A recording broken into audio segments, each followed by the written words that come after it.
All right, so we are going to continue on with the PowerPoint, and this is actually where Chapter 6 begins. So Chapter 6 is about growth.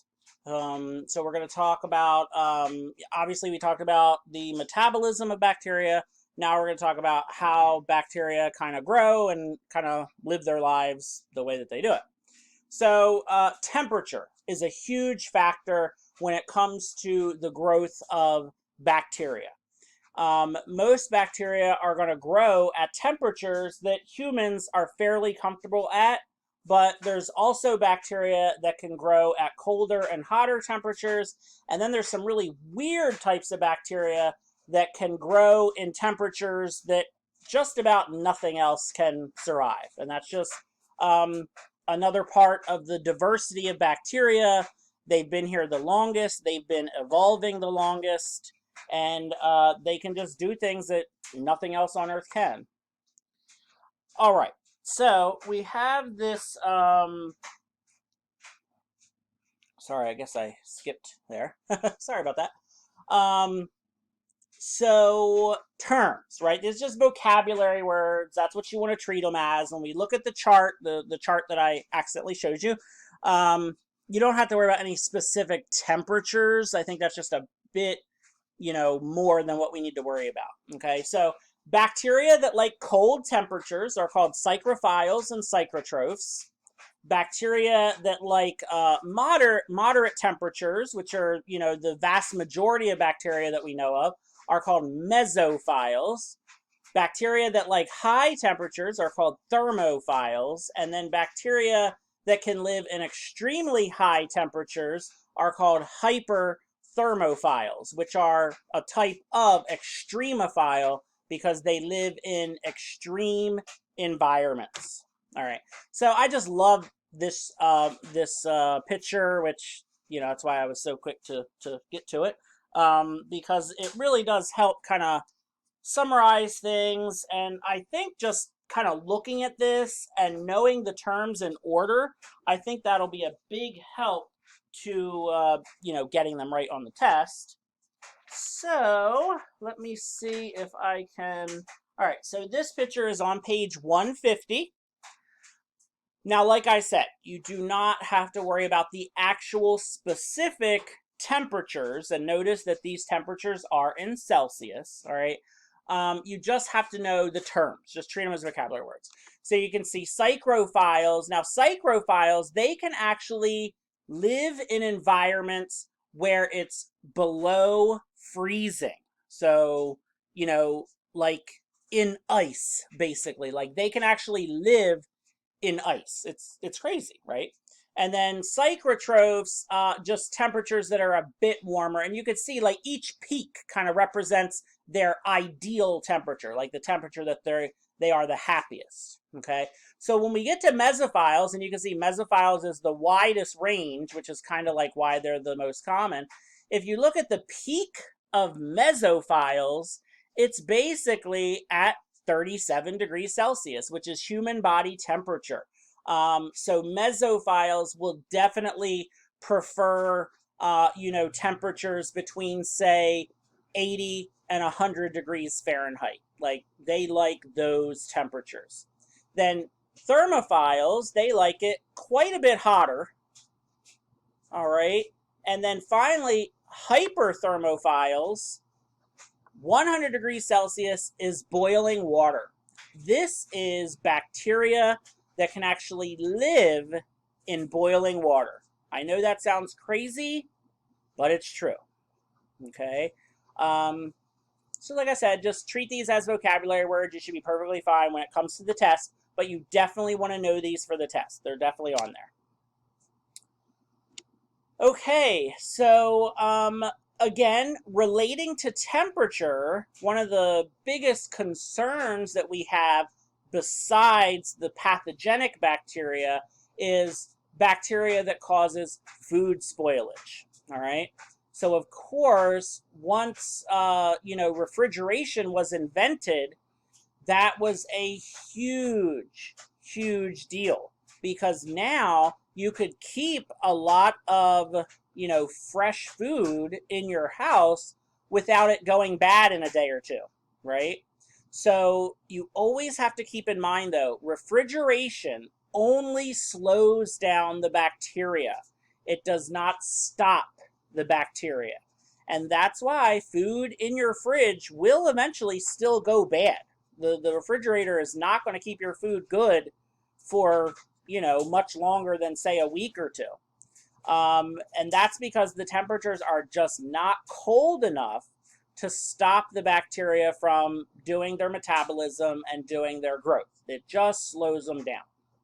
Now, freezing food will stop the bacteria from growing, but it often will not kill the bacteria. This is why food that's frozen in the freezer will stay good for a lot longer than food in the refrigerator. Now, this idea of the danger zone, it's very important because it kind of links the concern of food spoilage to the concern of diseases. Because if you have food that is kept in the danger zone, which is essentially anywhere between, I don't know, room temperature and say a little hotter than body temperature, right? That is when the bacteria is the happiest, right? So, if you have food, what you got to be careful is, people do kind of weird, crazy things with food sometimes, right? So, like, let's say you have like some chicken or some steak, you buy it from the grocery store, you put it in your freezer, and let's say, a few days later, you're ready to eat it, right? So you got to take it out of the freezer. A lot of times we thaw it out, like on the kitchen counter or in the sink, right? We want to, we need it to not be frozen anymore, right? And then as long as you cook it right away, because of course cooking the food will kill the bacteria, then you're okay. But sometimes people, you get home and you're like, I don't feel like cooking this chicken. I'm going to just go get, a pizza or something. And then you're like, all right, I'll put the chicken in the fridge, or I'll put it back in the freezer. Then I'll take it back out again. I'll thaw it out again, put it back in the refrigerator. Like doing some weird things, okay? And what can happen is if you leave that food out at room temperature for several hours, that bacteria is multiplying, right? It's eating little microscopic parts of your food. Then if you put it in the refrigerator, right, that's only going to slow them down. All that bacteria is still in there and it's still alive, okay? It's just going to slow them down. Then if you put it in the freezer, it'll stop them from growing, but they're still there. They're still in there, right? Then if you take it back out, let it thaw out again to room temperature, more and more and more bacteria, right? And what can happen is, that much bacteria, they can produce toxins, they can produce acids, they can produce all kinds of chemicals that could potentially make you sick. So even if you cook the food all the way, it could still potentially be dangerous. So you just have to be careful with, produce, meat, vegetables, fruit. Bread is very obvious when bread goes bad and stuff. And then a lot of other things, they have preservatives. We're going to talk about preservatives later. And that way, that's like the food that'll stay good for a lot longer. All right, and then pH is another thing. So for the most part, bacteria do not like things to be too acidic or too alkaline. But there are some bacteria that will live in acidic environments, and they're called acidophiles, okay? That's just another vocabulary word, acidophile bacteria that can live in acidic conditions. And oftentimes, if you're growing bacteria in like a petri dish, they will produce acids as part of their metabolism, and then those acids will actually kill them off. Like they're actually producing waste that will end up killing them, which is, that's because they're in an artificial environment. So let me see if my little clip here will work.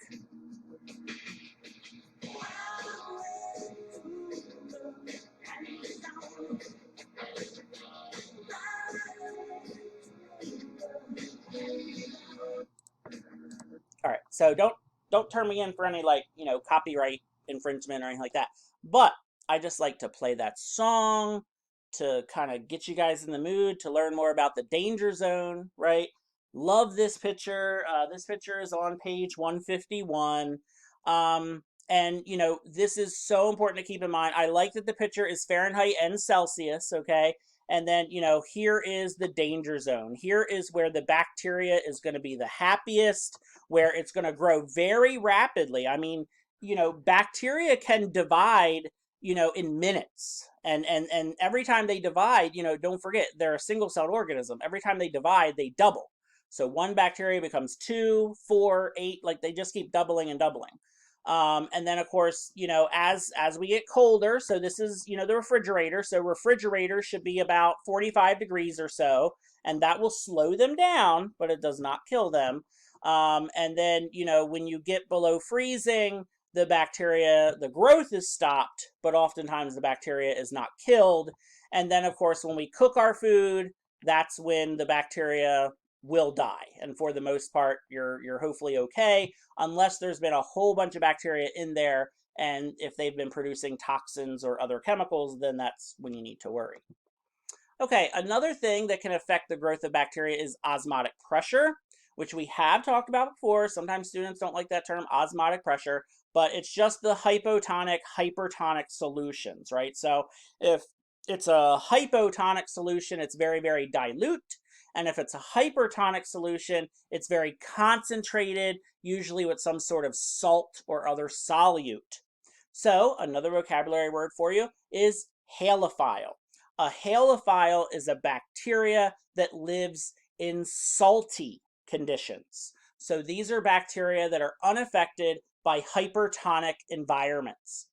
Another thing is the terms obligate and facultative.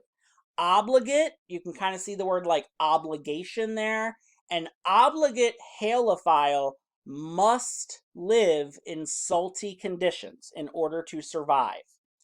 Facultative halophiles don't require salty conditions but can survive in them. So that's a big difference between requiring it and then just tolerating it. Okay.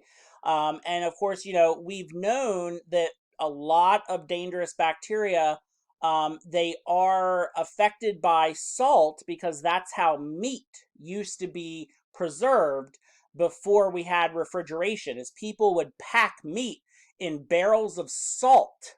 That would make the meat very salty when they went to cook it and eat it, but the salty conditions would usually prevent the bacteria from growing. Because again, halophiles, pretty rare group of bacteria. So of course we don't really salt food anymore because we have refrigeration, but packing meat in salt will prevent the bacteria from being able to cause it to go bad.